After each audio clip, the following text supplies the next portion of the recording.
is something about Toy Story 5 specifically that feels like it's giving you a deposit of joy and of hope. The Toy Story films have always done that for audiences, and I think the goal and the hope of this one is to kind of provide a little bit of a weary world with some hope. Our mission on this planet is to make a child happy. Some people might think, oh, a fifth Toy Story is pushing it. They might have thought a fourth Toy Story is pushing it, but clearly there are still stories to tell. So what is it about Toy Story that you think there's so much to tap into there specifically? A huge part of it is that the premise of Toy Story allows it to grow with us, which is such a rarity when it comes to other franchises. Yeah. We are not limited by time. We are, in fact, empowered by time and change. And it is so interesting to dive into these characters time and time again when they are experiencing all the different changes that we are. Part of me goes, like, we got lucky, man, because I could spend every day with Buzz and Woody and Jessie. Jessie's my bestie for life. I know. And there is a certain element of that perfect casting that makes them feel like they feel so familiar and so much kind of a part of you that you're like, I'll go see them. And the minute they pop on screen, I think you go into any of our animation dailies and the animators are grinning. They're happy to be with them again. There's something about this, I think that probably movie directors feel that sometimes when they feel like they've cast a perfect film, that their characters are something that people just want to be with. There's something about these characters that I feel like is that. I agree with that. I definitely feel that too. How do you balance showcasing the advancements in Pixar's technology while also staying true to the appearance that we know them from 30 plus years ago? Yeah, that's Restraint. Restraint is a thing. That's the thing, because I think that from the outset when we started the film, and we're talking about a fifth film in a franchise, which again, not a lot of franchises have gotten even to this point. Right. Toy Story 4 took our photography to this level of like, it's clear we can make it look photoreal. If we want to, we can do that. And it was clear at the beginning of the development of the film, it was like, well, that's not what we want to do for the sake of doing it. So what's going to set this movie's visuals apart? Yeah. Part of that then started becoming mainly like conversations about the distinctness of the lighting in this film. There's something that's a little bit more meta about the nostalgia in this film as well, because we're diving into the past. And so starting from a lot of those ideas then dictated where we were going to go with and refining the look. And you were like, Jessie needs to be on a farm. And I think really leaning into the fact we've never really, we've spent some time outdoors with the toys, but this film really kind of sits in that world for a while, and it feels different in that. And we couldn't have done that before. I think this has felt like we probably could have done it in 4, but the fact that this is Jessie's story, that felt like the right time to do it, and we actually have the technology to do it now. Yes, we can have animals. I kept kind of telling, sometimes I was just kind of like a prophet to Andrew, and I'd be like, I don't know why, but like, she needs to be outside, and she needs to get dirty. She needs to be wild and free. Yeah. And so I'm so grateful, because now when you see like the first part of this movie, we really do get to celebrate, I think, how far we've come in how kind of just visceral the farm setting feels, and allowing Jessie to really consistently interact with it and interact with the characters in it. So that was kind of the fun things of like, here's where we're taking the steps forward. And then in a lot of areas, here's where we need to pull back. Because you never want to feel like you're in a totally different film. Part of what feels amazing about these films that have spanned 35 years and technology having changed massively. I went back and watched Toy Story 2 2 weeks ago. I was like, ooh, those humans. Ooh. Yeah, I love it. But yeah, it's amazing. It's my favorite movie, by the way. But weirdly, we've been able to kind of eke these films along technologically in a way that doesn't feel jarring and feels comfortable for our audiences and for ourselves, such that they would have to go back and watch Toy Story 2 and go like, ooh, those humans, wow.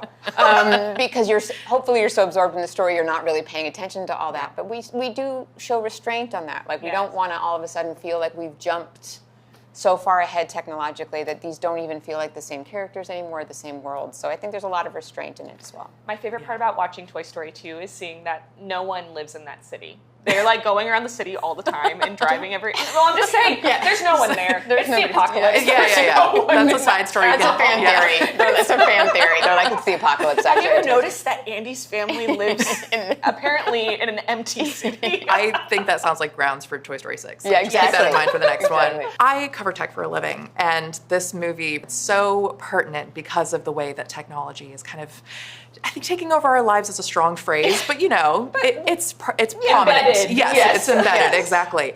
How did you decide to approach the nuances of that? It was just a journey from the beginning because I think it was really clear up front. We screen these movies internally regularly to test the quality of them, and everyone is coming into this process with their own bias about tech in their lives. Yep. And there's a lot of, I think, especially right now, there's a lot of angst and there's a lot of frustrations. And what that resulted in was these initial kind of just instincts of like, she's bad. Hi! What the? Sorry, I didn't mean to scare you. Sleep mode, She's bad and the toys are good. And right away it's like, that's not, We all knew, but that's not right. That was like a trap. Yeah, and so it was like, how do we lean into the nuance? And a lot of that was genuinely leaning on the experience of the parents in our crew who had Bonnies in their lives, who they themselves, there was no single right answer or right technique to like create these boundaries. Yeah. And we're like, that's where the story lies. The story lies in the fact that It's a mess. it's a mess, and we just want to reflect that. Yeah. And not lecture anyone about Right. that. Like, just Wanted to- kind of like, lay it out we there. want it to be real. I think, look, we're a technology company. Yeah. I mean, so we're not sitting here going like, oh no, how dare you? I mean, it's tech. yeah. So I think we were really, as we do with all of our films, is like character first. Yes. And so if Lily is true to character, like where's the fun in it? Where's the reality of it? Like who is she? Because she's brought in with the same intent that any parent brings in any kind of tech device, which is it's either going to be fun, entertaining, or helpful. Like, and that's what she's like, I'm here to be helpful. Yeah. Like it's a genuine character drive. So then you guys took it from there, and it became this really fun dynamic with Jessie. Now in Spanish. LilyPad was always in Andrew's mind from the first draft onward of like, okay, this is like our main antagonist. The way he wanted to really justify the personification was giving her this case that has a character, a face. And then going forward, we knew that Jessie was going to go on a journey and meet other gadgets and devices that would humble her and open her heart up towards LilyPad. And it was fun to lean in when it came to Smarty, Atlas, and Snappy with, I think, these like Single-use devices. single-use devices from the 2000s that are like designed so... I find them very appealing, but when you're looking at them, it's like, wow, that that's they a lot of plastic. It's a lot of and very little budget. But it's like already it was so clear, like especially in Snappy, oh my gosh, we could find all these cameras that were practically her design anyways, and it's like for become these figures that Jessie can learn, like oh, they're just like me, and they love their kid just as much as I love my kid. Yeah. AI changing the filmmaking process for everybody. Could you tell me about if and how that's used in Pixar's general filmmaking process? Yeah, I mean, I think it's, well, as we've talked about, I mean, obviously our DNA has always been kind of as a tech company first, that then kind of was driving creative in that relationship, and when it works well, which I think normally it does here, there's this really symbiotic kind of dynamic between tech and creative. And that's very much the same philosophy we're approaching AI with, which is, hey, the purpose of tech is to help us on the creative side. It's not to replace it. It's not to take artists away. It's to allow the artists' jobs to be easier, kind of get more creativity on the screen. And as long as it's doing that, we're all in, but we haven't, to be fair, we haven't seen anything yet that's made us go like, that's amazing, we love it. Yeah. But that's the philosophy, and that's the philosophy as we talk about it. It's like, it's for the artists, because nobody has any interest in talking to computers.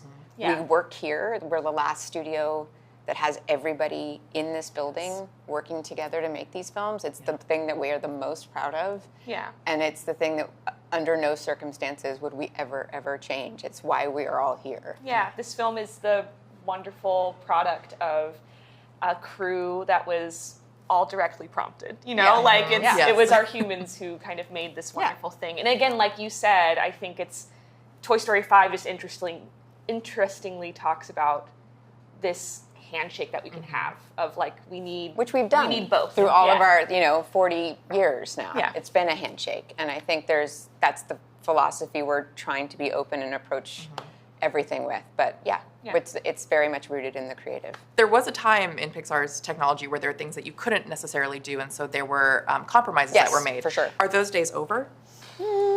Compromise, I think, is alive and well in the studio, but Yes. at the same time, I think everyone's gotten a lot better about having these conversations sooner and earlier of like what the priorities are.